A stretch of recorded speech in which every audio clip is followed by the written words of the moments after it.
साथियों, अगर बढ़ते हुए पेट्रोल और डीजल के दामों के बारे में एक लोकतंत्र देश में रहकर सवाल पूछना गुनाह है कि उसको जीएसटी के दायरे में लाया जाए, यह मांग करना गुनाह है, तो अखिल भारतीय परिवार पार्टी ने यह गुनाह किया है।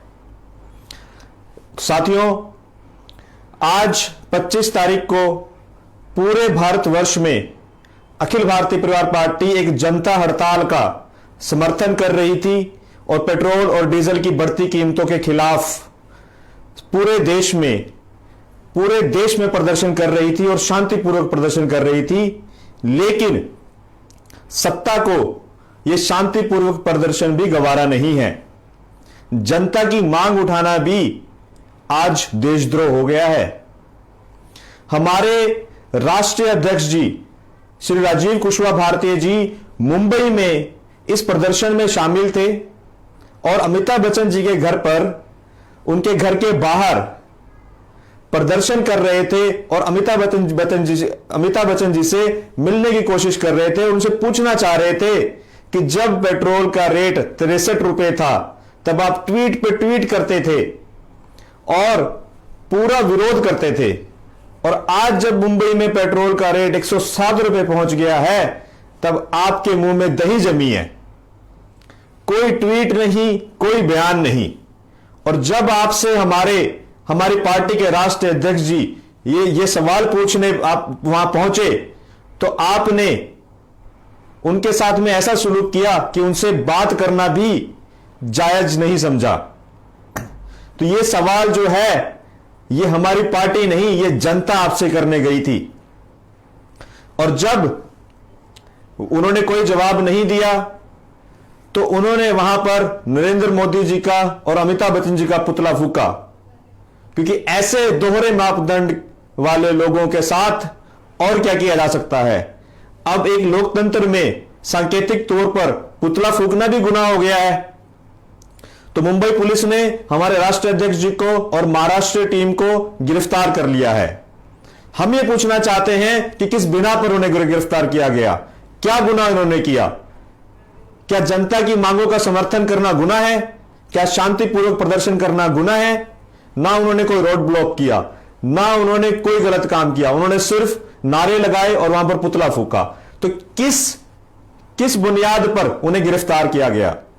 मैं सतविंदर सिंह भारतीय, अखिल भारतीय परिवार पार्टी का राष्ट्रीय महासचिव, मुंबई पुलिस से, महाराष्ट्र सरकार से और केंद्र सरकार से यह गुहार लगाता हूं कि उन्हें जल्द से जल्द छोड़ा जाए और अखिल भारतीय परिवार पार्टी के जितने भी लीडर्स हैं, जितने भी नेता हैं, उन्हें तुरंत रिहा किया जाए।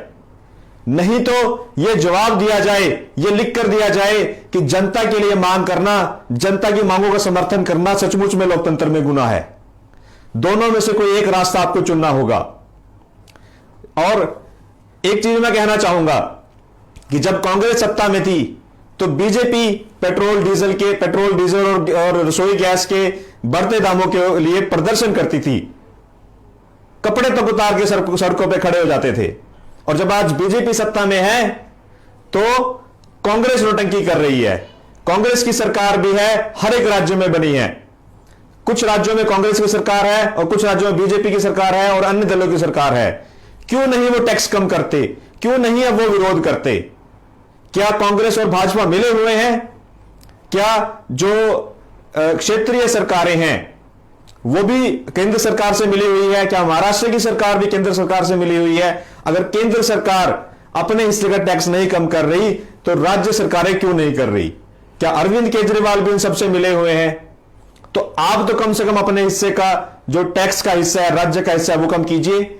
और अगर आप नहीं करते तो आप भी गुनाहगार हैं और आप सब मिले हुए हैं। तो मैं जनता से एक बात कहना चाहता हूं कि अब यह क्रांति नहीं रुकेगी। जितनी भी मर्जी कोशिश ये सरकारें कर लें, जितना भी मेलजोल कर लें, अब यह क्रांति नहीं रुकेगी। एक राजनीतिक क्रांति पूरे भारतवर्ष में शुरू हो चुकी है, जो क्रांति सिर्फ और सिर्फ जनता के हक के लिए काम करेगी, जनता की जो जायज मांगे हैं उनका समर्थन करेगी और उन्हें जायज मांगों को हमेशा उठाएगी। तो सरकारें, चाहे वो राज्य की सरकारें हैं, चाहे केंद्र की सरकारें हैं, चौकन्नी हो जाएं और जो कुछ भी कदम उठाएं बहुत सोच समझकर उठाएं, क्योंकि जब आप एक निर्दोष व्यक्ति को सजा देते हैं तो वो एक दोषी व्यक्ति को छोड़ने से भी बहुत बड़ा गुनाह है। और इस गुनाह का जो हिसाब वो जनता लेगी। आपको गद्दी से उतारकर 2024 में केंद्र की सरकार को और उसके बाद जितने भी विधानसभा चुनाव आने वाले हैं उन सब में इन भ्रष्ट सरकारों को गद्दी से उतारकर जनता इस बात का बदला लेगी। तो मैं सरकारों को फिर से एक बार यह आह्वान करता हूं, चेताना चाहता हूं कि हमारे लीडर्स को जल्द से जल्द छोड़ दीजिए, नहीं तो यह आंदोलन बहुत ही बड़ा रूप ले लेगा।